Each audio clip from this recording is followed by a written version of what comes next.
आपको क्या इच्छा शक्ति की कमी लगी इस सरकार में? जो काम सबसे पहले होना चाहिए था वो अब तक नहीं हुआ। बहुत सारी चीजें जो करनी चाहिए थी नहीं कही। मैंने गवर्नमेंट मोदी को डरपोक कहा, मैंने मुंह पे कहा। इलेक्शन प्रॉमिस में बीजेपी ने कहा था क्रिश्चियंस को नागालैंड में, अगर आप हमें वोट देंगे हम आपको जेरूसलम ट्रिप पे भेजेंगे। ये कैसी सेक्युलर सरकार है जो कि लोगों को जेरूसलम भेज रही है भाई। दुनिया झूठ बोल जाती है डेटा नहीं। डेटा ये दिखा रहा है कि पिछले 8 सालों में 95% ऑफ पॉलिटिशियंस जिन पे ईडी की रेड हुई है, सीबीआई की इन्वेस्टिगेशन हुई है, वो नॉन बीजेपी। फार्म बिल्स देखिए रिपील किए। इससे बड़ी क्रूरता और एंटी नेशनल स्टेप हमारा इंडिपेंडेंस से लेकर अभी तक नहीं। क्या बीजेपी वाकई में हिंदू मुस्लिम करती है? जितना मोदी जी ने मुसलमानों के लिए किया है उतना किसी प्रीवियस प्राइम मिनिस्टर ने नहीं किया। यहाँ का सिटीजन डरा हुआ दुबका हुआ आदमी है, उसको मोदी जी को सू करना चाहिए।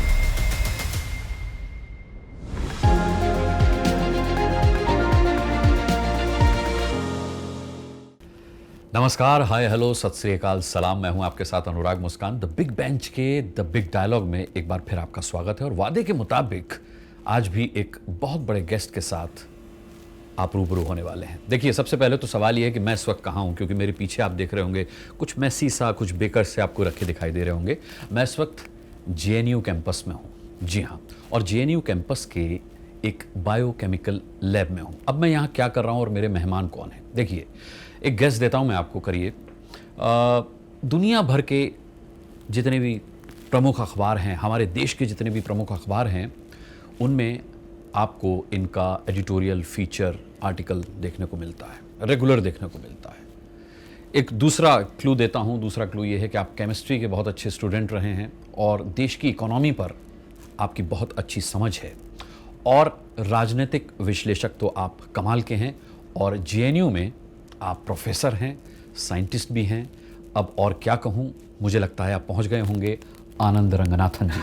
नमस्ते। बहुत बहुत स्वागत है आनंद जी आपका द बिग डायलॉग में। Thank you so much. मैं हर गेस्ट अपना नंबर मुझे दे दीजिएगा, मैं अपनी वाइफ को दे दूंगा। अच्छा। अगर जो आपने इंट्रोडक्शन दिया उसका 5% भी मेरी बीवी अगर मुझे प्रेज कर दे। किसी की नहीं करती मैं सच बताऊं, जितना तस्वीरों में आप हैंडसम लगते हैं उससे ज्यादा आप लाइव हैंडसम हैं। अरे कैसी बात कर रहे हैं। बताया होगा आपकी मैं बीवी फोन ने। लगाता हूँ अभी। अरे यार सुन लो थोड़ा सा।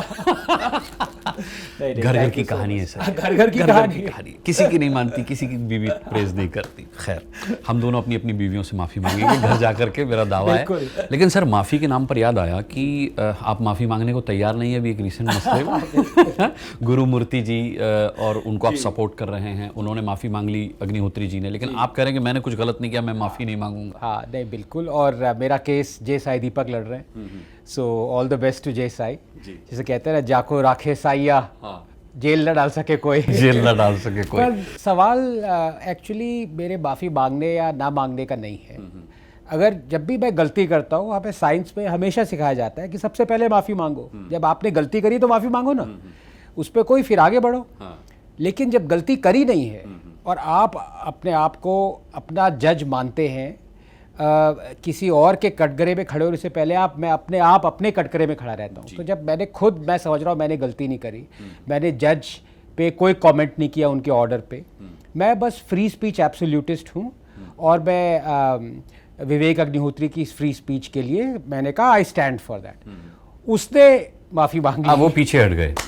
उसने माफी मांग ली, लेकिन मैंने कहा मैं नहीं मांगूंगा। आपका पक्ष कमजोर नहीं पड़ा विवेक अग्निहोत्री के माफी मांगने के बाद? मतलब अब ये तो देखिए जज ही बता पाएंगे कि कैसा है। बट मैं जज के सामने, इनफैक्ट मैं पहली बार लाइफ में, मतलब 50 साल में पहली बार कोर्ट में घुसा हूँ मैं, और जज के सामने था। And it was actually quite impressive the way justice is conducted. अच्छा, वैसे जिस तरीके के तेवर आपके, मुझे लगता है कई बार और ना जाना पड़े जज के साथ। जज के सामने आपको एक्चुअली जाना पड़ेगा, उस पर कोई दो राहे नहीं है। मैंने पहले ही कहा है कि अगर मैं अभी जेल में नहीं हूँ ना, तो स्टेट ने, मतलब गवर्नमेंट, जुडिशरी, एग्जीक्यूटिव, सब ने डिसाइड किया कि यार देखो अभी इसको नहीं डालते जेल में।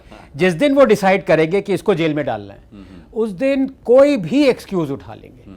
आप कोई भी, किसी भी आदमी को जेल में डाला है, आप उसको देख लीजिए, कोई भी उठा के। इनफैक्ट एक मैं नाम भूल रहा हूँ, बिजनेस टाइकून थे, उन्होंने अपना जो बोर्ड लगाया था स्टॉक एक्सचेंज का, जो भी स्टॉक में डील करते थे, वो थोड़ा टिल्टेड था। अच्छा it seems that is also an offence.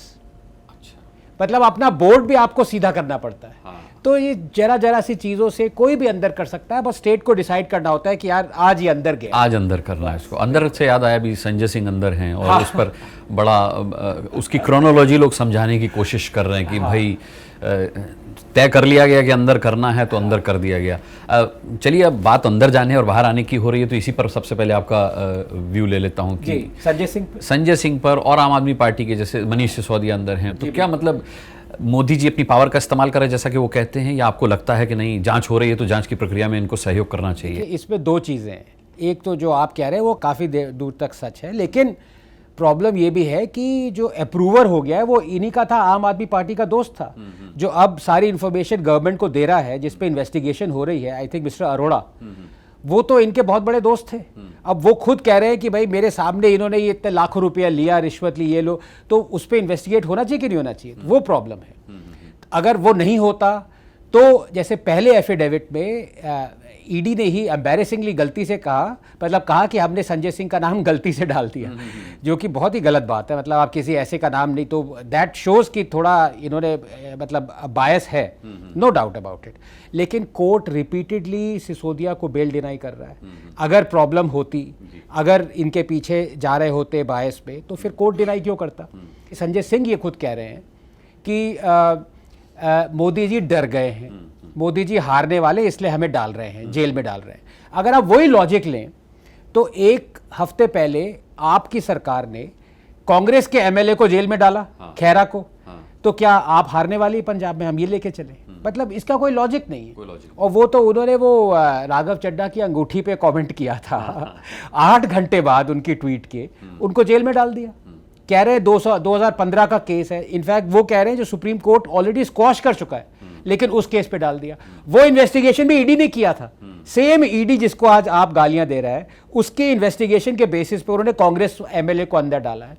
तो ये देखिए, hypocrisy is the middle name of every politician. तो ये तो सर हर पॉलिटिकल पार्टी कर रही है, और खासकर जो पावर में है वो भी, और मोदी जी पर सबसे ज्यादा आरोप है क्योंकि वो डेटा झूठ नहीं बोलता कभी। कोई दुनिया झूठ बोल जाती है, डेटा नहीं। डेटा ये दिखा रहा है कि पिछले 8 सालों में 95% ऑफ पॉलिटिशियंस जिन पे ईडी की रेड हुई है, सीबीआई इनकी इन्वेस्टिगेशन हुई है, 95% वो नॉन बीजेपी वाले हैं। इसका क्या मतलब हुआ कि भाई सरकार अपनी है, इन्वेस्टिगेशन जो कांग्रेस करती थी वो बीजेपी कर रही है, कोई चेंज नहीं है। 70 साल उनको मिले तो अब इनको भी थोड़ा मिलना। कह रहे भाई हमें भी तो थोड़ा दे दो यार, 70 नहीं थोड़ा तो दे दो। योगी आ रहा है, उससे पहले पहले हम भी निकाल लेते हैं 3-4 लोगों को। अच्छा सर, हम बायोकेमिकल लैब में हैं इस वक्त, तो ये हमारे जो कैमरामैन है कह रहे थे कि थोड़ा सा मेसी सा बैकग्राउंड आएगा।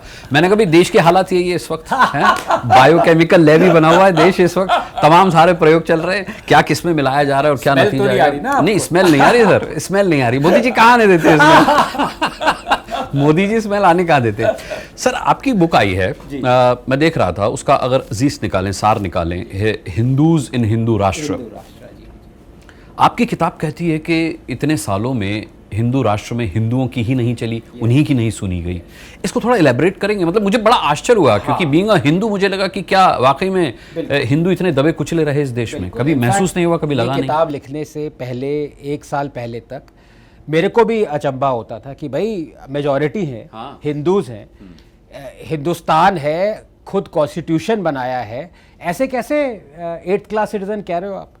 एक्चुअली मैं 1 साल पहले 2nd क्लास सिटीजन कह रहा था, क्योंकि ये टेंपल की कंट्रोल की जब बात हुई तो मैंने देखा कि सिर्फ हिंदू प्लेसेस ऑफ वर्शिप पे गवर्नमेंट कंट्रोल कर रही है। 110,000 मतलब 1,10,000 टेंपल्स पे कंट्रोल है।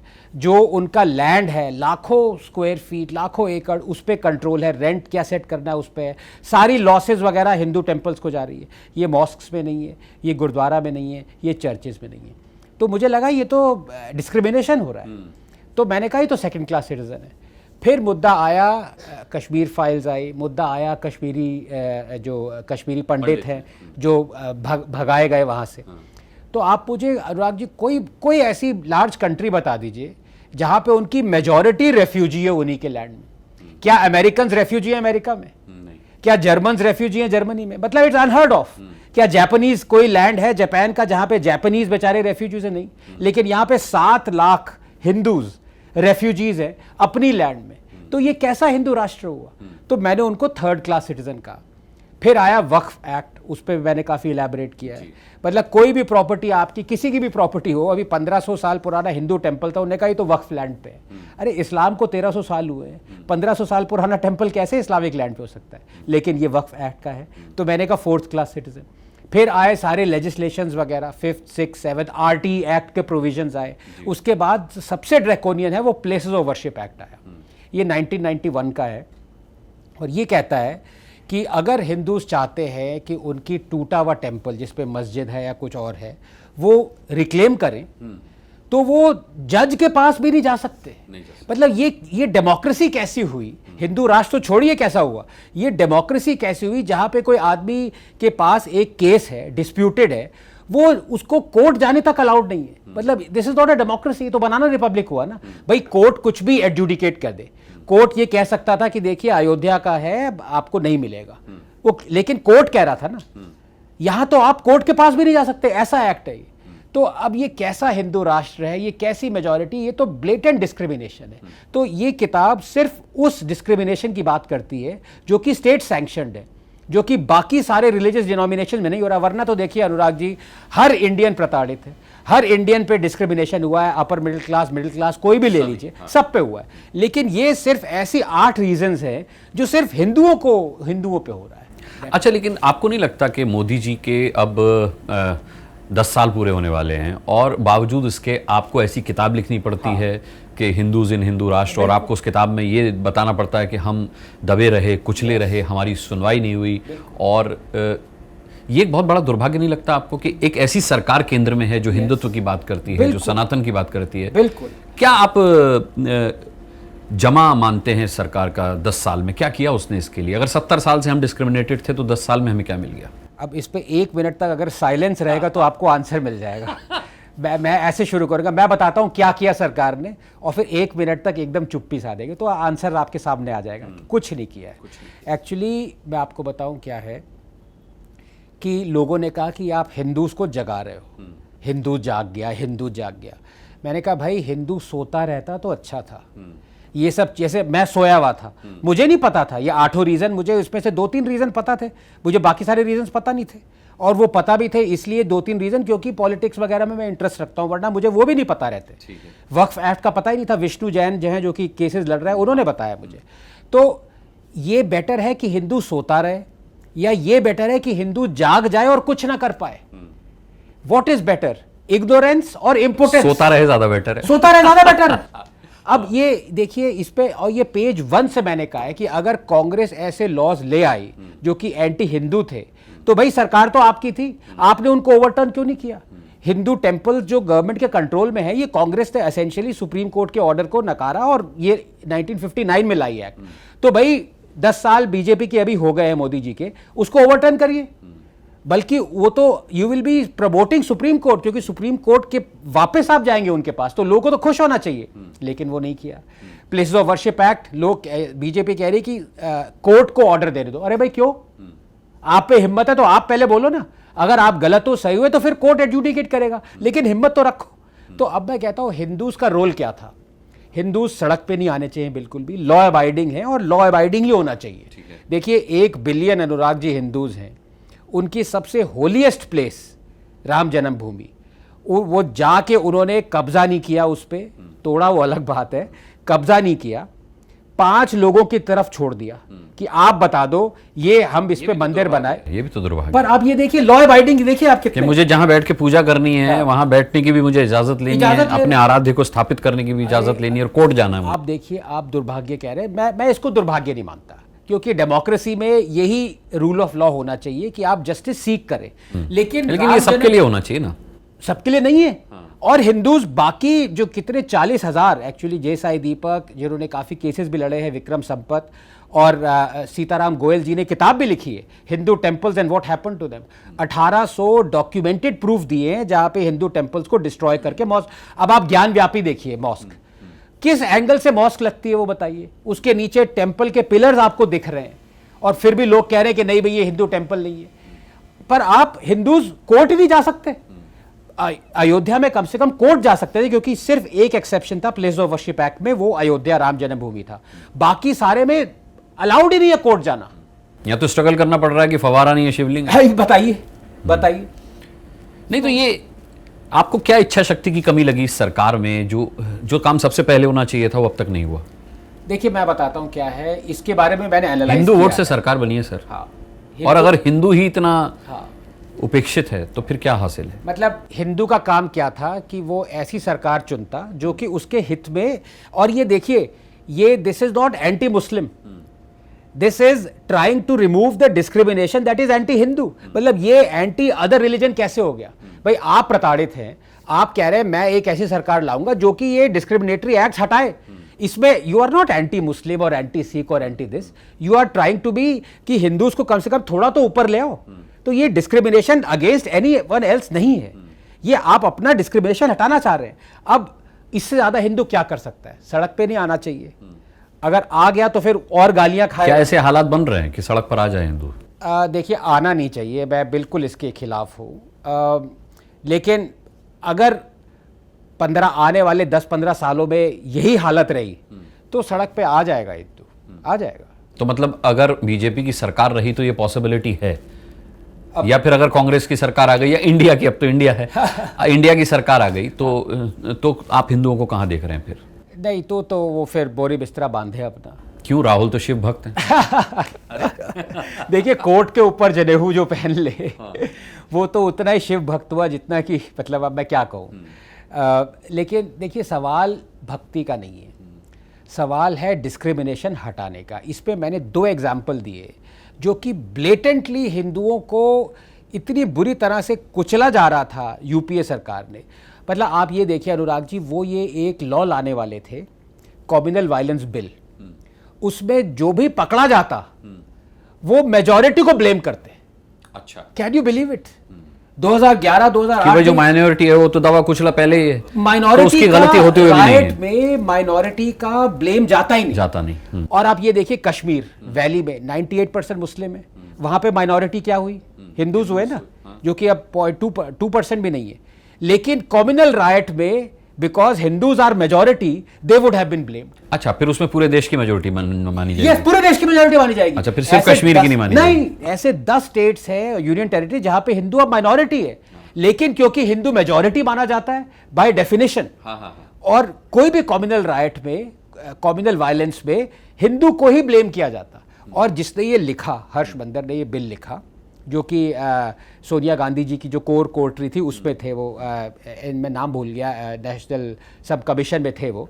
उन्होंने कहा देखिए ये मैंने इसलिए लिखा क्योंकि traditionally Muslims have been discriminated against, तो ये पैरिटी लाने के लिए। मतलब अगर कोई आप परसीव डिस्क्रिमिनेशन हो रही है, उसका सोल्यूशन है कि हिंदूज पे डिस्क्रिमिनेट करें। और सबसे डेंजरस बात ये थी कि ये सेक्सुअल ऑफेंसेस में भी मेजॉरिटी को ब्लेम किया जाता। वो तो जेटली जी ने ये पढ़ के पार्लियामेंट में हड़कंप मचाया तो ये बिल पास नहीं हुआ, वरना ये बिल पास होने वाला था। तो ऐसी ऐसी चीजें कांग्रेस लाएगी। अब आप वक्फ एक्ट की बात करिए, जाते जाते उन्होंने 123 प्रॉपर्टीज वक्फ एक्ट को दे दी, जो कि अंग्रेजों ने उनको दे रखी थी कांग्रेस को। बड़े बड़े लैंड, बड़ी बड़ी प्रॉपर्टीज क्यों दे दी भाई? अब वो वापस बीजेपी ने वक्फ लैंड से ली है, लेकिन वो अब चलता रहेगा दंगा फसाद। लेकिन वही है ना, बीजेपी एंटी हिंदू नहीं है लेकिन प्रो हिंदू भी नहीं है, ये बड़ी मतलब ना घर के ना घाट के। मतलब कांग्रेस 70 साल anti-हिंदू। तक हिंदू अगर सोता रहा तो उसे कुछ पता नहीं चला, लेकिन अगर इन 10 सालों में हिंदू जागा है तो हासिल कुछ नहीं हासिल कुछ नहीं हुआ। और इसका मैं आपको साइकोलॉजिकल रीजन बताता हूं क्या है, क्योंकि ये भी मैंने सोचा है कि भाई फायदा क्या हुआ जगाने का, क्यों जगा रहे हो आप?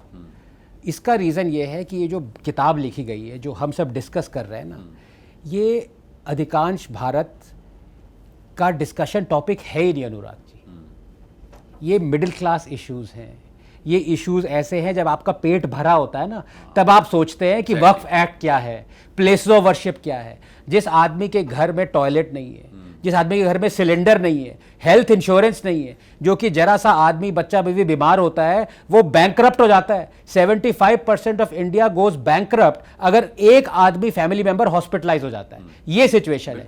उसमें वो क्या ये सोचेगा कि टेंपल में कंट्रोल लाओ? पर सर उसके लिए आयुष्मान भारत योजना है। आयुष्मान अब आई है। तो मोदी ने क्या सोचा? मोदी ने सोचा पहले मैं ये टॉयलेट सिलेंडर सरकार बनाता हूं। तो पिछले 10 साल में आप देख लीजिए, कुछ भी देख लीजिए, उन्होंने ये इश्यूज टच ही नहीं किए। हो सकता है वो सोचे कि ये इश्यूज 10 साल बाद आएंगे, लेकिन अब उसका भी मेरा एक वो है, प्रॉब्लम ये है कि जब तक ये इश्यूज आएंगे ना, प्रॉस्पेरिटी आएगी, फिर एस्पिरेशन आएगी। जब पेट भर जाएगा तो ये प्रॉब्लम सामने आएंगी।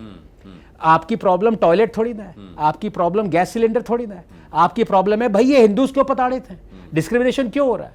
पर जिसके पास टॉयलेट सिलेंडर नहीं है, जो फूक फूक के अपने लंग्स को मार रहा है, why the hell does he care about these issues? जिसके पास नौकरी नहीं है वो क्यों सोचेगा वो? तो ये मेरे ख्याल से ये मेरा ये मानना है कि अभी मोदी जी ने पूरा 10-25 साल का आगे सोच के चल रहे हैं वो। और ये 2009 में उन्होंने एक लेक्चर दिया था जो कि बहुत लोगों ने इग्नोर किया, जो कि बहुत प्रीसियंट लेक्चर है, जो ये बताता है उनके पिछले 10 साल की सोच क्या है। उन्होंने कहा था मैं एक नैनो क्लास क्रिएट करूंगा। अच्छा। लोगों ने कहा नैनो क्लास क्या होती है, पता ही नहीं था नैनो क्लास।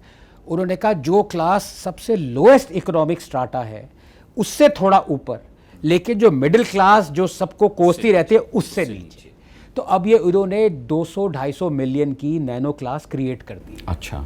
और ये अब ये देखिए बीजेपी को डिराइजिवली पहले क्या कहते थे, ब्राह्मण बनिया सरकार कहते थे कि नहीं? जी बिल्कुल है, सारा वोट बैंक उनका होता। अभी कोई कह सकता है?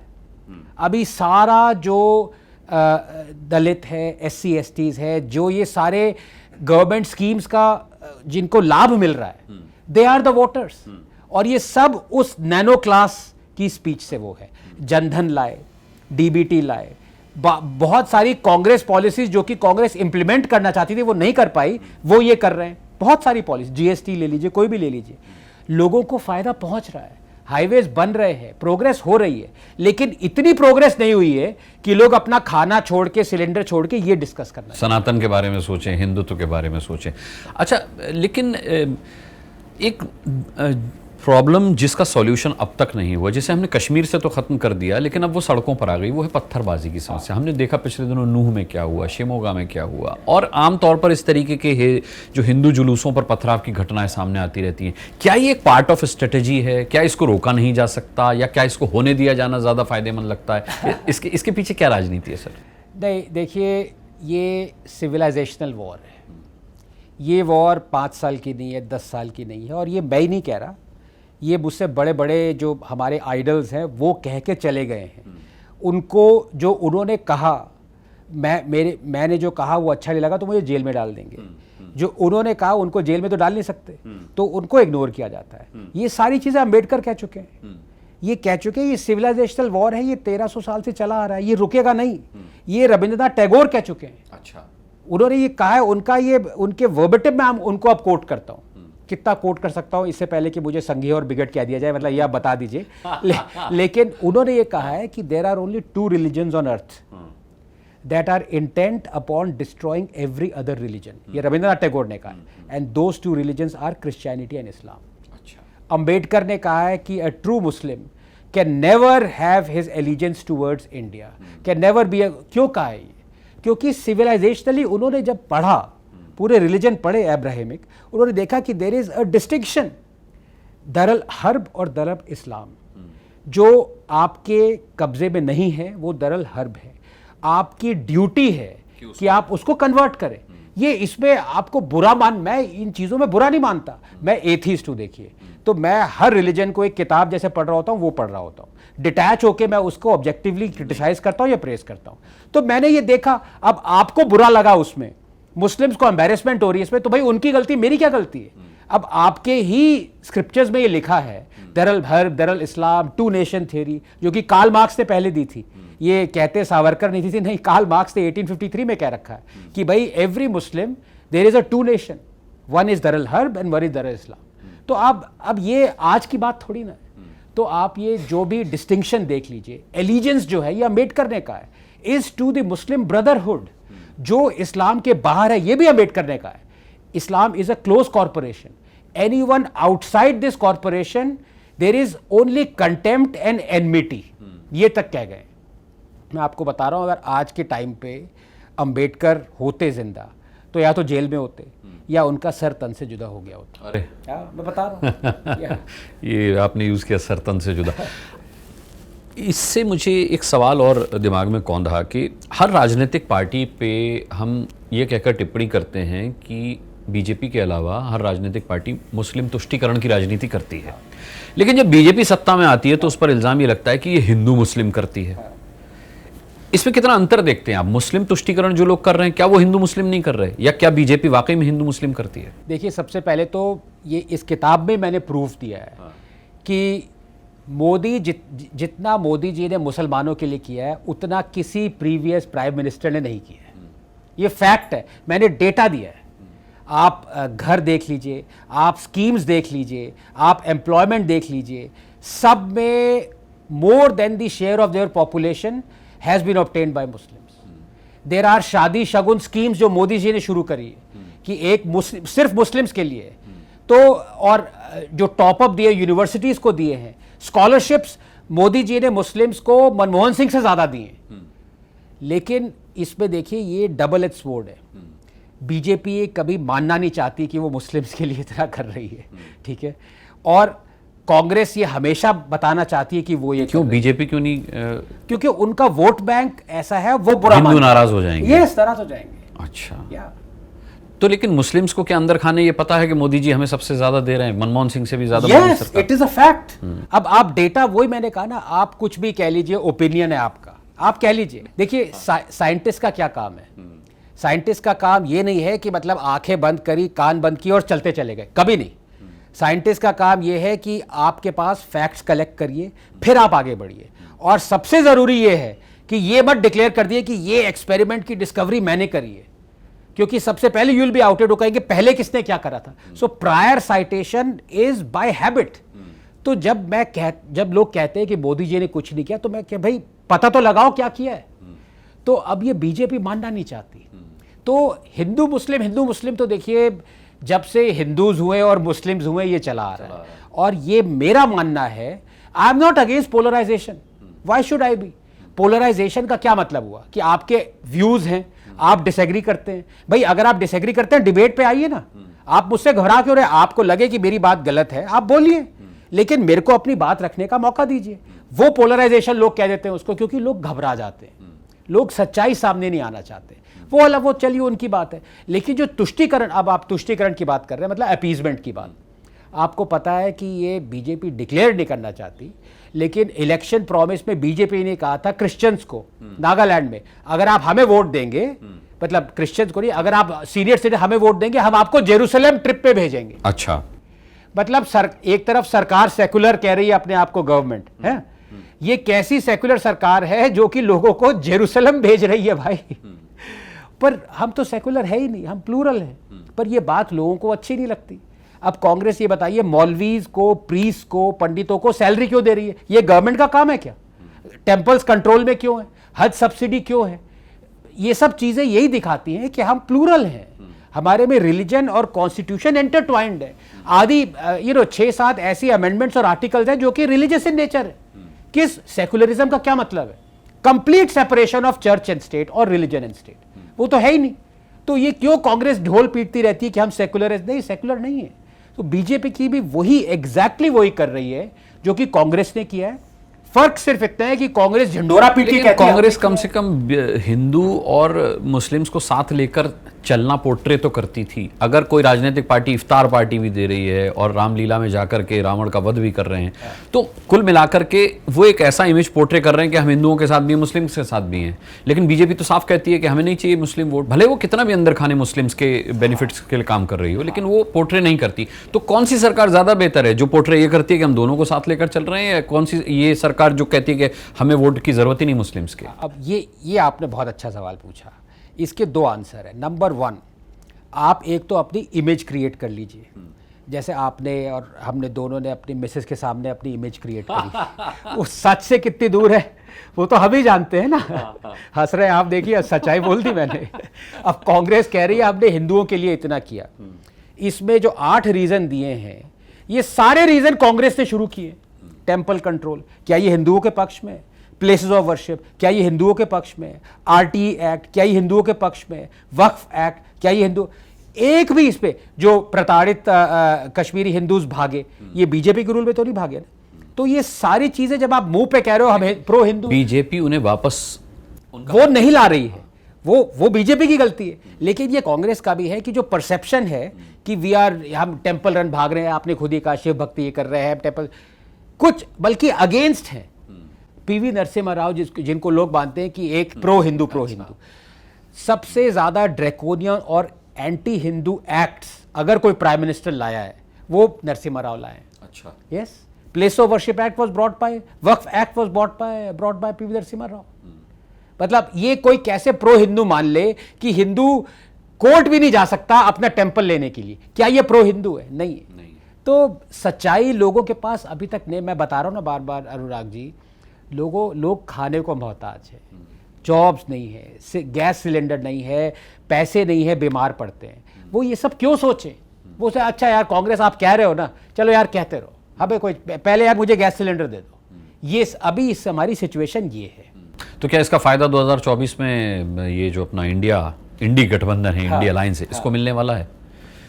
हवा तो बन रही है, बीजेपी के अंदर के लोग तक कह रहे हैं। सुब्रमण्यम स्वामी साहब का इंटरव्यू मैंने किया था, हालांकि उनको किसी गिनती में ना बीजेपी वाले लेते हैं ना कांग्रेस वाले लेते हैं, लेकिन उनका कहना था कि मोदी जी को आप भूल जाइए 2024 में। अच्छा, हाँ, मतलब उन्होंने हारने वाले उन्होंने कहा मोदी के साथ जाएंगे तो बीजेपी बहुत बुरी तरह हारेगी।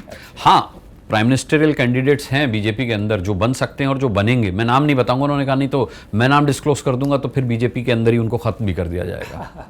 तो क्या आप ऐसा मानते हैं कि इसका फायदा मिलेगा विपक्षियों को?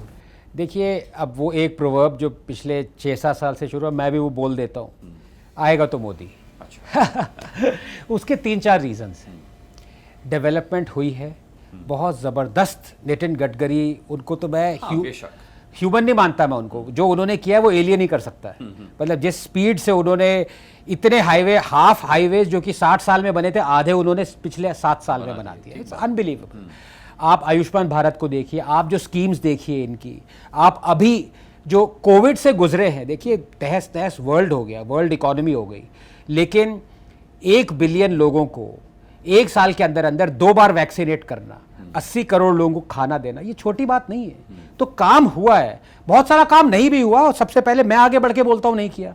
बहुत सारी चीजें जो करनी चाहिए थी नहीं कही। मैंने गवर्नमेंट मोदी को डरपोक कहा, मैंने मुंह पे कहा। फार्म लॉज जो है वापस लिए, कावर्डली एक्ट। आप तो कोर्ट भी जाने वाले थे? जाने वाला था, yes I was, but I mean the fact of the matter is कि बहुत सारी चीजें, अब डीमोनेटाइजेशन के मैं अगेंस्ट था, सीधे बोला। तो एक तो ये जो लोग कहते रहते हैं कि आप मोदी को क्रिटिसाइज, अभी कल ही एक्स सुप्रीम कोर्ट जज ने कहा है कि मैं इसलिए क्रिटिसाइज नहीं करता मोदी को कि मेरे पे सीबीआई रेड हो जाएगी। अच्छा भाई, मैंने जितना क्रिटिसाइज किया है मोदी को डंके की चोट पे, मेरे पास तो कोई रेड, खैर ये भी हो सकता है कि मेरे पास पैसे नहीं इसलिए रेड नहीं हुई। अब जज पे रेड क्यों हो रही है वो अलग बात है, जज ही बताए। लेकिन मेरे पे तो पुलिस भी आएगी, कहेगी यार इसको 10 रुपए दे दो भाई, ताकि रेड में कुछ तो निकले। ये क्या कर रहा है? वो आपने ईडी रेड देखा है ना, लोग वो नोट की गड्डियां सजाते हैं, मशीन मंगाई जाती है सर। पार्था मशीन मंगाई गई थी। तो मेरे को वो दे देंगे, कहेंगे यार तू रख ले ये मशीन, भाई अगली बार रेड करे, कम से कम कुछ पैसा तो हो। बट द फैक्ट इज, अगर आप लॉजिकली और रैशनली क्रिटिसाइज करें, बेबाक बोलिए, आपने कितनी बार क्रिटिसाइज किया है। अभी हमारा जो डिस्कशन हुआ इस पे हमने क्या मोदी को प्रशंसा तो नहीं कर रहे, बिल्कुल जो सच है वो बोल रहे हैं आगे। अब इसका मतलब ये थोड़ी ना कि आप वो बोलेंगे तो रेड जाएगी, नहीं। ऐसा मैं तो न्यूज चैनल पर सर घंटी बजाता था, पूरा घंटा बजाया। हाँ, तो उसमें विद प्रूफ हम लोग सबूतों के साथ बात करते। अब आप ये देखिए, सीए लाए, 7वीं बार ये नोटिफाई नहीं किया, उनको एक्सटेंशन मांग रहे हैं। इस पे आदमी क्रिटिसाइज नहीं करेगा। I supported CA, but I am blasting Modi for repeatedly asking extension. 3 साल हो गए हैं, ये लाए नहीं, उसको एक्ट नहीं बनाया, उसको डर रही है, इसको क्रिटिसाइज करिए। क्यों बवाल हो रहा है इस पर? क्यों नहीं मोदी इसमें अपनी इच्छा शक्ति दिखा रहे हैं? बचे कुछ हिंदू अगर यहाँ आ जाएंगे तो क्या दिक्कत क्या है? बहुत एक्चुअली इतना उन्होंने मैं आपको ये बता रहा हूँ, ये बात सच है कि ये सिर्फ टॉयलेट सिलेंडर आयुष्मान सरकार है, टैप वाटर ऐड कर दिया उसमें। इनका काम ये कह रहे भाई मुझे पहले ये कर लेने दो। अच्छा, ये honestly I am telling you, this is a fact. 10 साल ज्यादा नहीं हो गए? हाँ, हो गए ज़्यादा, हो गए ज़्यादा। बीच में 3 साल देखिए कोविड आया, उस पर बहुत सारा लगा, एनर्जी खपी, पैसा लगा, वो अलग बात है। लेकिन बहुत सारे रिफॉर्म जो कि मैं चाहता था गवर्नमेंट करे। कोविड तो आपदा में अवसर बन गया मोदी सरकार के लिए भी, पूरी दुनिया के अंदर। कैसे अवसर क्या मतलब? जिस तरीके से तमाम देशों ने अंतर्राष्ट्रीय मंच पर प्रेज किया भारत हाँ, को नहीं, praise, yes. वैक्सीन प्रोवाइड करने के इट इज लिए। प्रेज वर्दी, इट इज जो मोदी ने जो काम किया है, मतलब देखिए उसमें भी मैंने नुक्स निकाले हैं, मैंने जगह जगह स्पीचेस भी दी हैं कि अपॉर्चुनिटी कहे या मिस्ड अपॉर्चुनिटी कहे, कोविड को सबसे आगे मैंने कहा है। मैंने कहा जो वैक्सीन बनी हमें मिली, जिन्होंने मिलियंस बचाए, बिलियंस ऑफ लोगों को जान बचाई, वो हमें 3 महीने पहले मिलनी चाहिए थी। तो डेल्टा वेव में हम मिलियंस को लाखों को बचा सकते थे। तो खामे हुए हैं, ऐसी बात नहीं है कि नहीं हुए हैं, लेकिन वो बोलो। जो ऑपोजिशन क्या करता है, और ये मैंने भी बोला है, देखिए मोदी एक तरह से ब्लेस्ड है, उस पर हाथ जैसे कहते हैं ना, वो हाथ है, वो हिरण्यकश्यप वाला हाथ नहीं है, वो किसी देवी देवताओं वाला हाथ। हाँ है, बिल्कुल, सॉरी, भस्मासुर, नॉट हिरण्यकश्यप, ये बिल्कुल वो हाथ है ऑपोजिशन का। जितनी भी स्टेप्स मोदी ने एंटी नेशनल लिए हैं ना, मैं कह रहा हूं खुले आप डंके की चोट पे कह रहा हूं, देखिए अब कल सीबीआई रेड हो जाए तो वो आप ही बचाए, मैं बता रहा हूं, मैं उनको आपका एड्रेस दे दूंगा मेरे घर आएंगे तो। लेकिन मैं कह रहा हूं देखिए जितने भी मोदी ने एंटी नेशनल स्टेप्स लिए, ऑपोजिशन ने सपोर्ट किया है। फार्म बिल्स देखिए रिपील किए, इससे बड़ी क्रूरता और एंटी नेशनल स्टेप हमारा इंडिपेंडेंस से लेकर अभी तक नहीं था। क्या खामी क्या थी उसमें? होमवर्क कम था? क्या क्या दिक्कत? कोई खामी नहीं थी, मोदी डर गए, सीधे बोल रहा हूं मैं, डर गए। और किससे डरे? मिडिलमैन से डरे। 82% फार्मर्स तो चाहते थे ये bill. 250 million farmers, 25 crore farmers जो हैं हमारे बिल चाहते थे। तो ये तो मोदी भी जानते थे कि जो प्रोटेस्ट कर रहे हैं उसमें से 80% फार्मर्स हैं ही नहीं है, अरिहतियास थे। हाँ, यस। और अब अच्छा रीजन दिया नहीं उन्होंने, एक तरह से ऑब्लीग रीजन उन्होंने कह दिया कि बीजेपी वाले जो भी है वो बोल दो कि खालिस्तान के चक्कर में हमने ये किया है। यार आप ये बताइए, आपको 1 साल तक प्रॉमिस किया, आप एक किसान हैं या बिजनेसमैन मान लीजिए, आपको सरकार ये प्रॉमिस करती है कि हम एक ऐसे स्टेप्स लाएंगे जेन्युइनली जो कि आपकी इनकम ट्रेबल नहीं क्वाड्रुपल करेंगे, जो कि आपकी जीडीपी $2000 पर कैपिटा नहीं $5000 पर कैपिटा कर देंगे 5 साल के अंदर अंदर। और वो सरकार नहीं करती है। आपका ये हक नहीं है कि आप उसको सू करें सरकार को, क्लास एक्शन सूट लाइए। अमेरिका में ऐसा होता है, कोई अमेरिकन पॉलिसी लाते हैं गवर्नमेंट और सिटीजन कहता है ये तो it is stopping me from being prosperous and healthy और I am going to sue you. लेकिन पार्लियामेंट में तो और भी क्या क्या कहा गया है, तो ये तो कुछ भी नहीं है जो मैं कह रहा हूं। सवाल ये है कि यहां का सिटीजन डरा हुआ दुबका हुआ आदमी है, उसको मोदी जी को सू करना चाहिए था। आपकी हिम्मत कैसे हुई, आपने फार्म लॉज वापस लिए, पर ऑपोजिशन सपोर्ट कर रही है, वापस लेना ऑपोजिशन ने सपोर्ट किया है। अब बताइए क्या करें। और जितने वो 3 फार्म लॉज थे, आप मोदी जी को अपोज करने की बात कर रहे हैं, यहाँ मोदी जी पर इल्जाम ये है कि वो बोलने नहीं देते किसी को। सवाल पूछना गुनाह अजीम है। देखिए हमें रोका आज तक मोदी जी ने नहीं। मैंने तो जब तक मैं रहा, घंटी बजाई, तब तक जमकर सवाल पूछा और 4 साल तक पूछा। तो वो तो 4 दिन भी नहीं पूछने देते अगर ये इल्जाम सही होता। और मैं तो कहता हूं कि जितने यूट्यूबर्स हैं जो मोदी जी के खिलाफ जहर उगलते हैं, तो वो कैसे बोल सकते हैं जब तक मोदी जी नहीं चाहेंगे? तो वो एक अलग बात है। लेकिन सवाल ये है कि क्यों नहीं लोग सामने आए, जिस तरीके से आप कह रहे मोदी जी से जवाब मांगने के लिए क्यों नहीं आए? क्योंकि देखिए ऑपोजिशन तो ये चाहता था कि फार्म लॉज रिपील हो। और मैं आपको एक और फैक्ट बताता हूँ, मुझे सबसे ज़्यादा गुस्सा देखिए सरकार पे भले आए, हम सबको आए, पर इतना नहीं आना चाहिए क्योंकि पॉलिटिशियन एक कौम ऐसी है, हिपोक्रेट्स हैं, लायर्स हैं, उनका धंधा है, ये काम है ये। तो आप देखिए अगर आप किसी को जानते हैं कि वो करप्ट है, लायर है, अब उस पर गुस्सा आना बंद हो जाता है। सही में पहले मैं बताऊं क्या था कि अरविंद केजरीवाल जी पे मुझे बहुत गुस्सा आता जब वो गलत काम करते थे। फिर मैंने देखा यार ये तो लालू प्रसाद यादव जैसे, फिर एकदम सडनली अनुराग जी गुस्सा आना बंद हो गया। लालू प्रसाद यादव जैसे मतलब करप्ट है। अच्छा, मतलब चारा। लेकिन दिल्ली वाले बड़ी मोहब्बत करते हैं उनसे। तो भाई हर चीज़ फ्री में दे रखी है तो भाई मोहब्बत तो होगी ना। अगर सवाल मैं कुछ और कह रहा था, सॉरी एकदम ट्रेन ऑफ थॉट चली गई। हाँ, मोदी जी पे गुस्सा आता है, लेकिन सबसे ज़्यादा गुस्सा उस पर आता है जो कि मोदी जी को भी रोक सकता है। और वो कौन है इस देश में? तो अमित शाह नहीं, सुप्रीम कोर्ट। लेकिन फार्म लॉज में सुप्रीम कोर्ट ने भी वो कर दिया था उसको, स्टे ऑर्डर लगा दिया। लेकिन इल्जाम तो ये भी है कि मोदी जी सुप्रीम कोर्ट को अपने हिसाब से चलाते हैं। आप मुझे एक रीजन बता दीजिए, एक रीजन बता दीजिए जहां मोदी जी ने ओवरटर्न किया सुप्रीम कोर्ट। एक है जजमेंट, लेकिन वो भी जजमेंट ऐसी है ओवरटर्न करा मोदी जी ने, the whole opposition supported Modi ji. अच्छा, वॉज द SC/ST एक्ट की जो ड्रेकोनियन प्रोविजन थे, supreme court had struck them down कि भाई आप बिना इन्वेस्टिगेशन के किसी को अरेस्ट नहीं कर सकते SC/ST एक्ट के तहत। Modi ji overturn the supreme court judgment. Every Congress, BSP, SP, every political party said yes that decision should be overturned. तो जब आपको अपने वोट बैंक्स को प्लेकेट करना होता है, तब आप सहमत हो जाते हैं कि मोदी जी ओवरटर्न करे सुप्रीम कोर्ट जजमेंट। देखिए हिपोक्रेसी देखिए, अगर मोदी जी सबरीमला जजमेंट को ओवरटर्न करते, जो कि शाहबानो केस में मुस्लिम वोट बैंक को अपीज करने के लिए कांग्रेस ने ओवरटर्न किया था, अगर मोदी यहां पे भी कह सकते थे कि भाई ये तो हिंदूज को प्लेकेट करने के लिए मैं सबरीमला जजमेंट को ओवरटर्न करता हूं, लेकिन किया नहीं किया। एक भी जजमेंट ओवरटर्न नहीं करी। जो जजमेंट करी वो ऑपोजिशन, तो ही तो कह रहा हूं, जो जो एंटी नेशनल स्टेप मोदी ने लिया है, उस एंटी नेशनल स्टेप पे ऑपोजिशन ने उन्हें सपोर्ट किया है। ये हमारी ट्रेजेडी है इस देश के, अनुराग जी। अब ताज़ा मुद्दा जो है वो महिला आरक्षण है। बिल्कुल।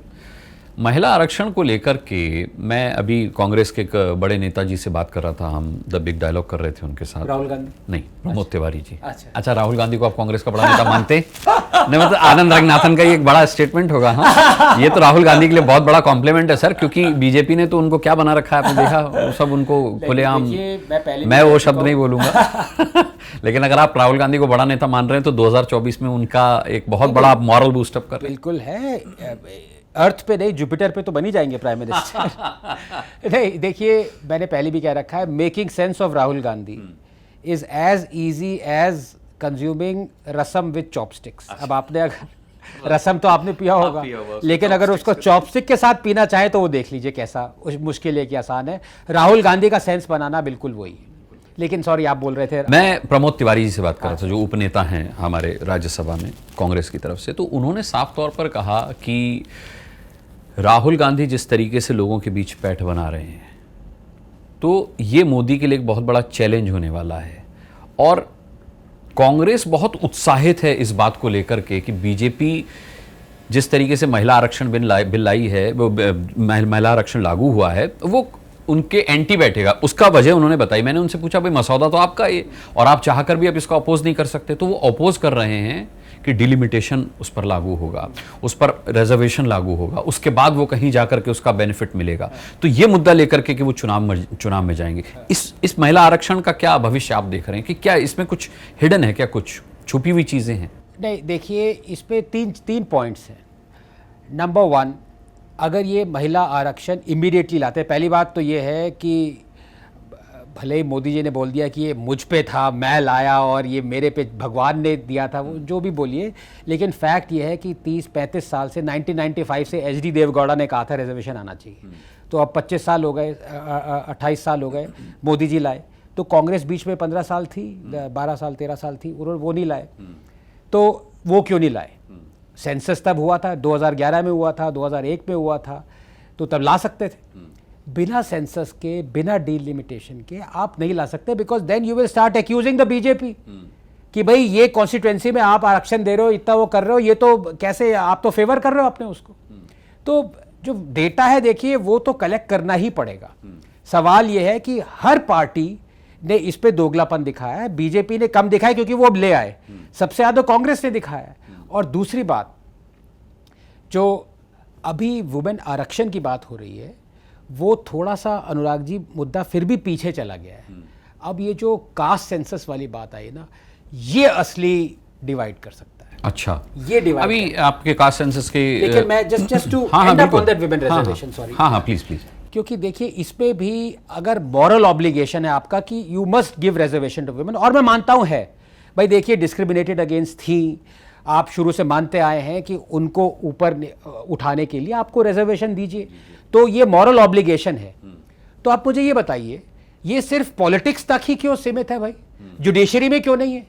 हमारे अभी 25 चीफ जस्टिस हैं हाई कोर्ट के, एक भी वुमन नहीं है। 10 से 11% जजेस सिर्फ विमेन है सुप्रीम कोर्ट और हाई कोर्ट के। आज तक सुप्रीम कोर्ट की चीफ जस्टिस विमेन नहीं हुई, क्यों भाई? वहां पे आपको सांप सूंघ जाता है, वहां पे रिजर्वेशन क्यों नहीं है? अभी चीफ जस्टिस ऑफ इंडिया ने कहा, गवर्नमेंट को लताड़ा कि विमेन रिजर्वेशन लाओ। अगर मैं कहूं कि सुप्रीम कोर्ट लाए विमेन रिजर्वेशन, तब क्या हो जाता है इनको, यू नो? तो ये हिपोक्रेसी हर जगह चल रही है। अब मैं क्या बताऊं, किस किस के दरवाजे खटखटाऊं? आपने कास्टिज्म की बात की। अभी बिहार में हमने देखा कि जातिगत आधार पर जो आंकड़े आए हैं, अब आपको क्या लगता है भविष्य की राजनीति एक बार फिर मंडल का मंडल की होने वाली है? बिल्कुल, इसको कोई रोका नहीं जा सकता। ये देखिए, क्योंकि ये वोट बैंक ही ऐसा है। और अब ये तो सर्वे है, सेंसस के बेस पे नहीं है, लेकिन अगर ये सर्वे भी कह रहा है कि 85% ओबीसी और क्या कहा है उसमें, एक्सट्रीमली ओबीसी हैं, so that is 85% of your population. आप मेरिट तो गई फिर तेल लेने। और इस पे दो रीजंस और हैं। हिपोक्रेसी इसमें फिर है दोबारा से कि कांग्रेस के पास भले ये सर्वे नहीं था, पिछले 60 साल से जब उन्होंने सरकार बनाई है, कम से कम उन्हें ये तो पता था कि 30 से 35% ओबीसी हैं, ये तो सबको पता था, ये लो।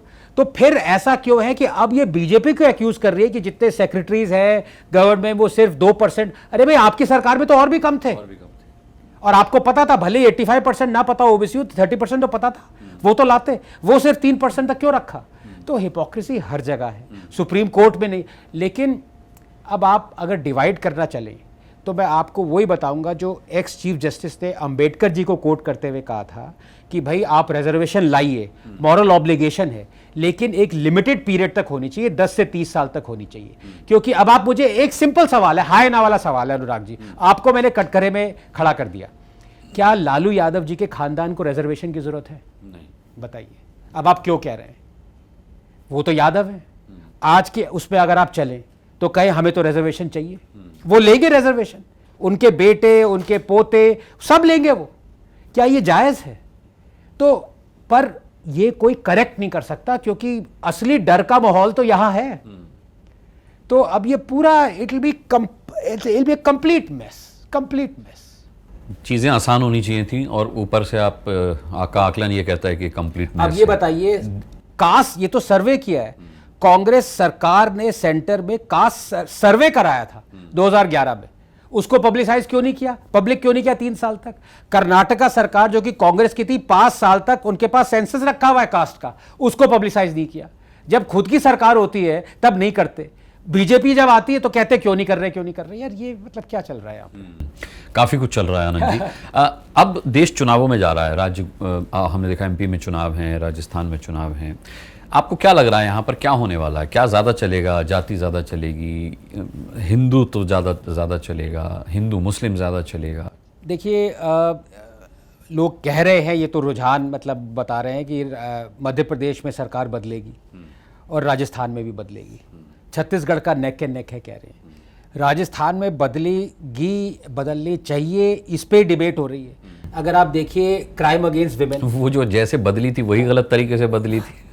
अब वो ऑपरेशन जनता का मैंडेट तो कांग्रेस के लिए था, वहां पर कमलनाथ वहां सीएम थे, लेकिन कमलनाथ का नाम अब खालिस्तान के साथ जोड़ करके बहुत ज्यादा आ रहा है इस वक्त। भाई रॉ के जो पूर्व अधिकारी हैं जीबीएस सिद्धू साहब, उनका जो बयान है वो आजकल बड़ा वायरल हो रहा है, जिसमें उन्होंने कहा कि भाई कमलनाथ जो थे वो भिंडरावाले को फंडिंग किया करते थे। really? जी, उन्होंने कहा मैं कनाडा में उस वक्त तैनात था और वहाँ पर इस तरीके की बातें होती थी कि भाई क्या कांग्रेस खालिस्तान का बीज बो रही है, क्या ये खालिस्तान को सपोर्ट कर रही है? भिंडरवाले को तो बनाया इंदिरा गांधी ने, वो अलग बात है, लेकिन ये मुझे नहीं पता था, इसका एविडेंस मेरे पास। कमलनाथ का नाम लिया जी उन्होंने। अच्छा। तो अब सवाल ये है कि क्या, लेकिन कमलनाथ ने भी तो मतलब ये तो बहुत छोटी चीज़ है उनके लिए। विकीलीक्स हुआ था, उसमें अमेरिकन एम्बेसी ने, अमेरिकन एम्बेसडर ने ये ऑन रिकॉर्ड बोला था टेलीग्राम देके कि कितने न्यूक्लियर बॉम्ब्स हैं इंडिया के, कमलनाथ ने हमें बताया था। अच्छा, आप सोचिए ये ऑन रिकॉर्ड। लेकिन मुझे नहीं लगता वोट देने वाला आदमी इतना क्या पता जाकर सोचता है।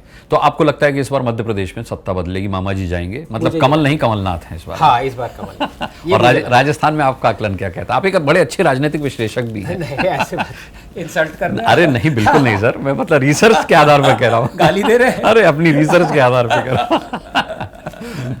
नहीं, देखिए, पॉलिटिकल विश्लेषण तो अब वही है कि जैसे मैं कहता हूँ कि never mix politics with science, because all you will end up then with is political science.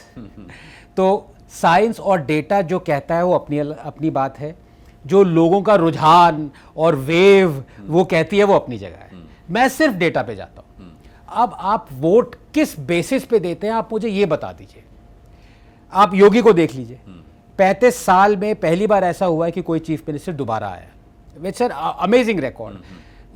225 million population, more than the population of Brazil, दोबारा एंटी इनकम्बेंसी को बीट करना in one of the purest states, ये क्यों हुआ? अब ये analyse आप कह सकते हैं कि भाई हिंदुत्व था, ये था, वो था। मैं एनालाइज करूंगा 3 चीजों पे, हेल्थ, वेल्थ, एजुकेशन। ये 3 आंकड़ों पे आप किसी भी स्टेट को अगर देख लें तो more often than not you will be proven correct. Women security ले आइए, बहुत सारी और चीजें ले आइए, लेकिन अगर आप वेल्थ पे देखें तो 45,000 रुपीज था जीडीपी पर कैपिटा यूपी का जब योगी आए 5 साल पहले, अब है 60,000। अगर आप हेल्थ पे देखें, इन्फेंट मोर्टेलिटी में 10 पॉइंट रिडक्शन आया है। अगर आप एजुकेशन में देखें, women school girls going to school में 10% ड्रॉप आउट रेट कम हुआ है। तो ये सब चीजें आपको क्या बता रहे हैं कि काम हुआ है। मतलब बिना काम हुए कोई आदमी नहीं आता, बहुत मुश्किल से आता है। अगर आपने देश को एकदम मार काट के डिवाइड कर दिया फिर भी लोग नहीं आते, तो वही सामने है। तो राजस्थान में क्या है? राजस्थान में काम नहीं हुआ है, सीधी सी बात है। छत्तीसगढ़ में देखिए काम हुआ है, कांग्रेस ने छत्तीसगढ़ में काम किया है। जो न्याय योजना वगैरह जो राहुल गांधी कह रहे थे उनका थोड़ा वेरिएशन ला के, छोटा स्टेट है वो अलग बात है, लेकिन they have worked. So it is neck and neck. Baghel का भी मतलब आ सकते हैं वापस। हम जिस जगह पर बैठे हुए हैं उसके बारे में बात करना बहुत लेकिन जरूरी अगर मैं गलत हुआ तो भूल जाइएगा, ये डिलीट कर दीजिएगा पॉलिटिशियन के तरह। सर, जनता अपनी मेमोरी में से भी डिलीट कर देती है। मेमोरी से डिलीट करवा बहुत शॉर्ट मेमोरी है जनता की। एक खबर आई तो पिछली वाली भूल जाते हैं लोग, है ना। मैं जेएनयू की बात कर रहा था क्योंकि हम इस वक्त जेएनयू में बैठे हुए हैं, और जेएनयू में बैठ करके अगर हम जेएनयू की बात ना करें तो ये जेएनयू के साथ बड़ी नाइंसाफी होगी सर। क्योंकि यहाँ पर अच्छा हम लोग आए तो सिक्योरिटी वाले बड़े डरे हुए थे बेचारे कि आप कहाँ जा रहे हैं, किसका इंटरव्यू करने जा रहे हैं, क्या वहाँ पर आपको वीजा कैसे मिल गया, मुझे इस बात का भाई आनंद रंगनाथन से मिलने आए थे। एंट्री मिला है, मल्टीपल एंट्री है। अच्छा। आपके नाम पर सर क्या दिक्कत अरे, थी? तो लेकिन वो डरे हुए थे कि भाई आप स्टूडेंट्स का इंटरव्यू तो नहीं करेंगे। हमने कहा क्या दिक्कत है? बोले नहीं बवाल हो जाता। मगर नहीं, सिर्फ आनंद जी का इंटरव्यू करने जा रहे हैं। फिर भी उन्होंने आपसे कंफर्मेशन ली। कुछ दिन पहले यहाँ पर कुछ और विरोधी पोस्टर्स वगैरह लगे थे, देश विरोधी पोस्टर्स वगैरह। तो सर जेएनयू की पॉलिटिक्स को आप कैसे देखते हैं? जेएनयू में रहकर आपको यहाँ रहना है, मैं ये जानता हूँ, तो जवाब भी आपका डिप्लोमेटिक हो सकता है। वो देखिए, डिप्लोमेसी में मैंने पहली बार बस बिलीव किया था एक बार जब प्रपोज किया था। अच्छा। वो आपने भी किया होगा। उसके बाद मैंने कभी डिप्लोमेसी में बिलीव नहीं किया, क्योंकि जब भी किया चाटी खाएं, कोई फायदा नहीं है। जो बोलना है बोलो यार, सब वो बोलो। जेएनयू में 2-3 चीजें हुई हैं। एक तो कोविड आ गया। Covid disrupted the disruptors, let me put it that way. You know, चीज़ें 2018, 2016, 18 से काफ़ी चीज़ें गरमाई हुई थी। पहले लोग जानते थे, यहाँ कन्हैया का नाम लोग जानते थे, इनफैक्ट आयशी घोष का भी नाम लोग जानते थे। अभी आप बता नहीं सकते कौन है जेएनयूएसयू प्रेसिडेंट या कोई। 3-4 ऐसे कौन है जो कि यू नो। अच्छा, आप जेएनयू की बात कर रहे हैं। हाँ। सरकार में नहीं जानते लोग। स्वास्थ्य मंत्री कौन है, रेल मंत्री कौन है। हाँ, आप एक आम जनता से पूछिए। हाँ। नहीं बता पाएंगे। पहले लोगों को पता होता था, लेकिन अब लोग नहीं, अब सिर्फ मोदी जी। हाँ, अब वो तो नहीं। हाँ, that is by design. Modi ji अपने नाम पे वोट मांग रहे हैं अब।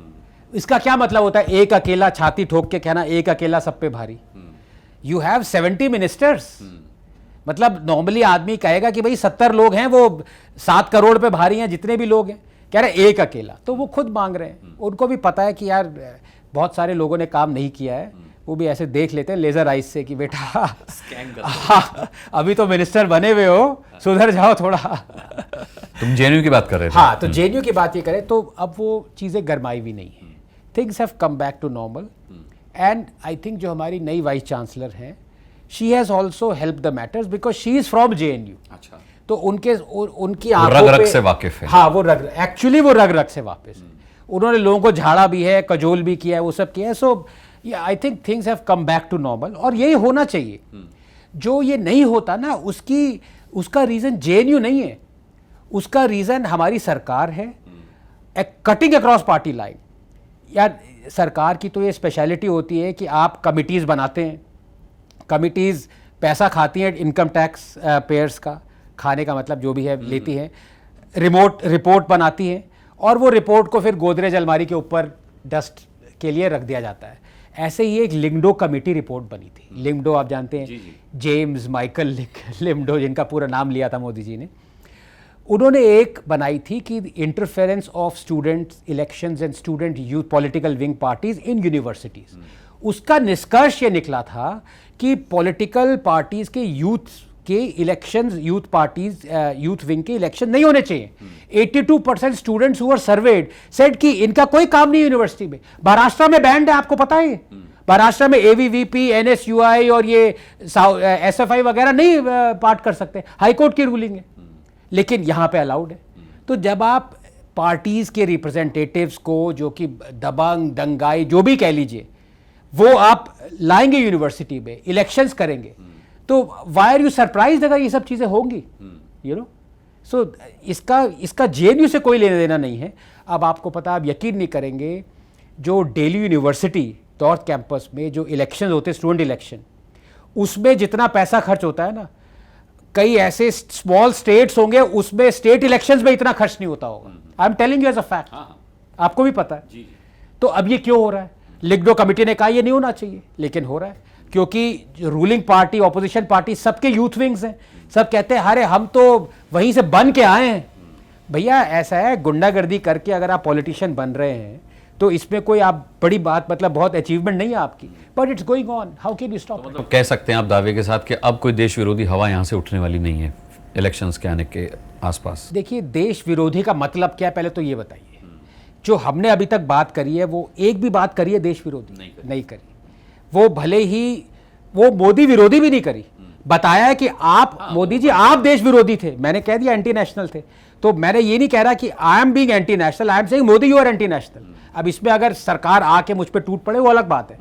तो जेएनयू में भी अगर ऐसी डिस्कशन चले, nobody should mind it, I don't mind it. अलग बात है कि मैं इस पॉलिटिकल उसमें नहीं जाना चाहता, वो मेरा पर्सनल व्यू है। लेकिन अगर आप कहें कि इंडिया हाय हाय, भारत के टुकड़े होंगे, ये होगा वो होगा, दैट इज एंटी नेशनल। वो जेएनयू की मिट्टी पे हुआ, लेकिन वो जेएनयू वालों ने नहीं किया। There is a distinction. वो बाहर से स्टूडेंट्स आए थे। आप मुझे ये बता दीजिए, उसको 7 साल हो गए, कौन आए थे पकड़े गए आज तक? नहीं। मतलब हमारे पास वर्ल्ड की one of the best intelligence agencies है, रॉ, ठीक है। जो लोग कहते हैं कि कनाडा में जो भी किया है, कार्ड जो भी किया, मतलब मैं तो कह रहा हूँ कि खुलेआम कह दे कि हाँ भाई किया है, 50-60 वोट मोदी को ऐसे ही और मिल जाएंगे, हाँ भाई घुस के मारा। बात वो नहीं है। बात ये है, इंटेलिजेंस एजेंसीज जब इतनी पहुंची हुई हैं, आपके पास वीडियोस हैं, लोगों के मग शॉट्स हैं जो ये कह रहे हैं, कौन है वो बताइए? आज तक अरेस्ट नहीं किया उनको, और जेएनयू को कह रहे हैं कि जेएनयू वालों ने किया। सो यू नो, ये पॉलिटिक्स में सब मर्डल हो जाता है। वैसे तो आपके जैसी डायनामिक पर्सनालिटी पॉलिटिक्स में होनी चाहिए सर। कोई इरादा है जाने का? आप ये बार बार मुझे, अब ये अनुराग जी आप रेड करवा के रहेंगे मुझे लग रहा है। ये बीवी को जरा फोन लगाओ भाई, वो जो 2000 के नोट है वो तो कम से कम बैंक में दे दो। नहीं तो आगे अगर भाई, क्योंकि आप बहुत अच्छे वक्ता हैं, आपकी एनालिसिस जो है वो अप टू द मार्क है, आप में हिम्मत है, बेबाक हैं, तो क्यों नहीं, व्हाई नॉट सर? देखिए, जिस दिन मैं पॉलिटिक्स जाऊंगा, अगर मैंने जिस तरह से, मैं आपने कहा बेबाक, जिस तरह से बात करता हूं, उस दिन अगर वैसी बात नहीं कही, तो आप भले मेटाफोरिकली ना थूके मेरे मुंह पे, लेकिन आप समझ जाएंगे कि ये तो हिपोक्रेट निकला। शर्म नहीं आई तुझे? आप ये बोलेंगे नहीं मुझसे? देश की जनता पागल थोड़ी ना है, समझ जाती है। देश की जनता को पता है कि मोदी जी कहते हैं कि मैंने करप्शन पे वो किया, कि कुछ नहीं किया आपने, यार पता है, लेकिन बोलते नहीं है, पर पता है ना। आप कहेंगे कि यार तुम भी वही निकले, तो ये क्या मुझे अच्छा लगेगा सुनना? तो अगर मैं पॉलिटिक्स ज्वाइन करूंगा, उसी दिन मुझे वो पार्टी निकाल देगी। अगर वो नहीं निकालती तो मैं फिर आनंद अगर आता नहीं रहा, मैं वैसा ही बन गया। इसका क्या मतलब, क्या उखाड़ लिया मैंने? so there is no point. चलिए पॉलिटिक्स ना सही सर, फिल्मों के बारे में सोचा है कभी आपने? सस्पेंस थ्रिलर भी ये लिखे तो हुए गए काम से गए नहीं सर, आपने अनुराग जी क्या आनंद आपने जी, बीड़ा उठा लिया सुबह भाई, सुबह? नहीं मैं तो देख रहा था ना, आपने सस्पेंस थ्रिलर्स भी लिखे हुए हैं। आपने सिर्फ ये हिंदू के ऊपर किताब नहीं लिखी, आपने इससे पहले भी सस्पेंस थ्रिलर के, तो कुछ ऐसा कोई ऑफर के फिल्म आपकी स्टोरी पर बने, या आप तो माशाल्लाह उसमें रोल भी कर सकते हैं। परेश रावल जब रिटायर करेंगे तभी रोल मिलेगा मुझे उनका, हेरा फेरी वाला। भाई मैं तो रोल की बात कर रहा हूँ, कौन सा रोल है नहीं तो नहीं देखिए, काफ़ी लोगों ने मुझसे पूछा, ये मेरी पहली नॉन फिक्शन बुक है हिंदूज इन हिंदू राष्ट्र, उससे पहले 4 मैं नॉवेल्स लिख चुका हूँ। तो भाई आप नॉन फिक्शन क्यों लिखते हैं? क्योंकि science is something that is there can be drudgery in it. मतलब आप 9 to 5 वही चीज़, सालों साल बीत जाते हैं, रिजल्ट नहीं आता। पूरा नॉन फिक्शन ही एक तरह से साइंस भी जो हम करते हैं। हालांकि अधिकतर काम तो स्टूडेंट्स करते हैं जो पीछे छुपे हुए सुन रहे हैं, शायद मेरी सुन बात। रहे हैं, चुपचाप बेचारे काम कर रहे हैं, बेचारे काम करते हैं। मैंने लैब में इतनी शांति पहली बार देखी किसी। तो मुझे उस स्ट्रीम में जाना अच्छा लगता है। मुझे वो मेक बिलीव वर्ल्ड या थोड़ा सा इन्वेंटिवनेस, थोड़ा इन्वेंशन, थोड़ा प्लॉट लाइन, ये वो, तो I like that. And the fact of the matter is couple of people have bought the rights, film rights to that. पर फिल्म राइट्स का ये होता है कब बने कब ना बने वो उन पे ही छोड़ देना चाहिए। लेकिन फ्यूचर ब्राइट है सर आपका। चाहे आप पॉलिटिक्स में जाएं या फिर आपकी नॉवेल्स पे फिल्म बने और आप उसमें एक्ट करें, या फिर जिस भूमिका में आप हैं। मुझे लगता है मैं जाऊं ना जाऊं, अनुराग जी आप जरूर, आपको जरूर जाना चाहिए ऑनेस्टली। और हालांकि देखिए, मैंने सबसे कह रखा है और मैं ओपनली कह रखा है, मैंने आज तक किसी पॉलिटिशियन को वोट नहीं किया, हमेशा नोटा वोट करता हूँ। अच्छा। आज तक मुझे कोई ऐसा पॉलिटिशियन मिला ही नहीं जो कि मेरे वोट का हकदार हो। मैं ये ऐसे नहीं बढ़ चढ़ा कि मैं बहुत बड़ा राजा हो गया, ये हो गया। सब करप्ट है, सब हिपोक्रेट्स। मैंने इस पे एक चुटकुला भी सुना है कि एक आदमी वोट नहीं देता था। तो उससे किसी ने पूछा कि भाई तुम वोट क्यों नहीं देते हो? बोले मैं वोट इसलिए नहीं देता हूँ कि मैं बड़ा सेटिस्फाई रहता हूँ कि अब जो इस देश में हो रहा है, जो इस संसद में हो रहा है, उसके लिए मैं जिम्मेदार नहीं हूँ। एक तरह से देखिए, हाँ ये भी सही है। मतलब लोग कहते हैं नोटा क्यों कहते हो? देखिए, नोटा भी तो एक अधिकार है ना। मैं वोट देता हूं लेकिन मैं नोटा को वोट देता हूं। ऐसी बात नहीं कि मैं वोट नहीं देता। जिस दिन आप एक ऐसा ऑनेस्ट, स्क्रूपलस, इंटेलिजेंट, एजुकेटेड आदमी जो देश हित में काम करे, डरे ना, देश की पॉलिसीज आगे भले ही वो मतलब किसी को पसंद ना हो, वो पॉलिसीज लगाए, वो आदमी मिल गया, मैं उसको वोट करूंगा। पर वो ढूंढ वो जारी है, सर्च। तो अब जो अगला वोट जाएगा वो भी नोटा को ही जाएगा। Of course no, 100%। ये मोदी जी के लिए बड़ी हृदय विदारक खबर है कि आनंद रंगनाथन नोटा। मोदी जी हमें माफ करना, लेकिन जब तक आप सुधरेंगे नहीं तब तक नोटा ही जिंदाबाद। ये मोदी जी के लिए एक बहुत प्यार भरी जैसे कहते हैं ना, एक नसीहत है। अच्छा, लेकिन बहुत कम हिम्मत वाले लोग हैं जो मोदी जी से ऐसे आंख में आंख मिला करके कह पाए। बात कर रहे हैं आप, शर्मिंदा कर रहे हैं अनुराग जी, प्लीज। नहीं मैं तो नहीं, मैंने भी की है सर। लेकिन देखिए, मीडिया पर्सन होते हुए इस तरीके की हिम्मत करना और एक आप जैसे भूमिका में रहते हुए बात करना, फ़र्क है। हम दोनों ही वोटर हैं, हम दोनों ही आम जनता भी हैं। तो मुझे लगता है कि इस इंटरव्यू के बाद बहुत रेवोल्यूशन आने वाला है उस आम जनमानस में जिसको आप बात करते हैं, जिसकी आप बात करते हैं कि भाई वो जवाब मांगे, उसको जवाब मांगना चाहिए। तो मुझे लगता है कि ये सिलसिला इस इंटरव्यू के बाद शुरू होना चाहिए। आनंद जी, आपने अपने बहुमूल्य समय में से इतना समय दिया और इतनी शानदार आपने बातचीत की। और मैं फिर कहूँगा कि भाई जितने ये तस्वीरों में डायनामिक लगते हैं उससे ज़्यादा लाइव हैं, और इनकी धर्मपत्नी को भी इन पर यकीन करना होगा। भाग्यवान सुन रही हो। सुनो, डिनर पे अनुराग जी आ रहे हैं अपनी पूरी पार्टी लेके, और प्लीज स्विगी और उसको प्लीज बता देना सबसे बेस्ट 7 कोर्स मील तैयार रखना। चलिए आनंद जी, so बहुत मजा आया मुझे आपसे बात करके। बहुत कम इंटरव्यूज ऐसे होते हैं सर जिसमें दिल खुश हो जाए। मेरा दिल खुश हो गया आज, और मेरा दावा है कि दर्शकों का भी दिल खुश हुआ होगा। तो आज के मुख्य मेहमान द बिग डायलॉग में हमारे मेहमान आनंद रंगनाथन थे। किसी परिचय का मोहताज नहीं। अगर आप नहीं जानते तो गूगल कीजिए, आपकी आंखें खुली रह जाएंगी कि इस देश में ऐसे इंटेलेक्ट लोग भी हैं जो मुखर हैं। तो बहुत सारे, लेकिन मुखर नहीं होते। सिर्फ रंगनाथन करके गूगल मत करिएगा, वो सुमन रंगनाथन एक्ट्रेस आ जाएगी। लोगों ने उसको मुझे मेरी बहन बना रखा है, लेकिन ऐसा मत करिए। नहीं, वो भी खूबसूरत हैं, मतलब इसीलिए बहन नहीं होनी चाहिए। वाह वाह वाह वाह। नहीं बिल्कुल नहीं सर, ऐसी क्या बात है। मैं खुद भी पिटूंगा अगर ऐसी बात होगी तो। ऐसी क्या बात है, मतलब बीवियां सबकी एक सी होती है सर। हाँ, पुरुषों में आपको वेरिएशंस मिल जाएंगे, महिलाओं में कोई वेरिएशन नहीं होता पति पत्नी के रिश्ते के अंदर। यूसीसी भी आने वाला है। हाँ, तो एक ही है। बिल्कुल बिल्कुल। आप सोच समझ के बात करिए। नहीं बिल्कुल सोच समझ के बात करनी पड़ेगी। तो चलिए, उम्मीद करते हैं कि हमने जितनी भी बात आज आनंद रंगनाथन जी से की है, बहुत सोच समझ के की है। और उन्होंने जितने भी जवाब दिए हैं बहुत सोच समझ कर दिए हैं। द बिग बेंच पर द बिग डायलॉग में ऐसे ही डायनामिक मेहमान के साथ फिर हाजिर होंगे बहुत जल्द। तब तक के लिए अपना बहुत बहुत ध्यान रखिएगा। धन्यवाद, नमस्कार।